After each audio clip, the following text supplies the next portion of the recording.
باور میشه من مهریه ندارم؟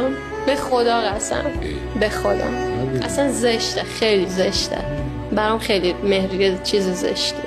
خرداد آشنا شدیم، شهریور عروسی که گرفتیم. بعد جالبه که همش میگفتش که مهریه نداریم. من اصلا مهریه نمیفهمم. من مهریه چه؟ من کالا من نمیخوام، من فروشی نیستم. مهریه دختر شما چند سکه بود؟ به نام هستندی. دختر من خرید فروشی نیست آخه.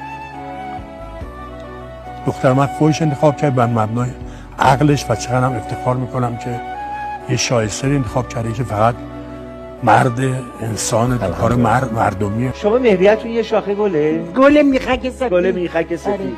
برام راحت بوده. خیلی چه ساده گرفتین ماجرا رو. آفرین آفرین.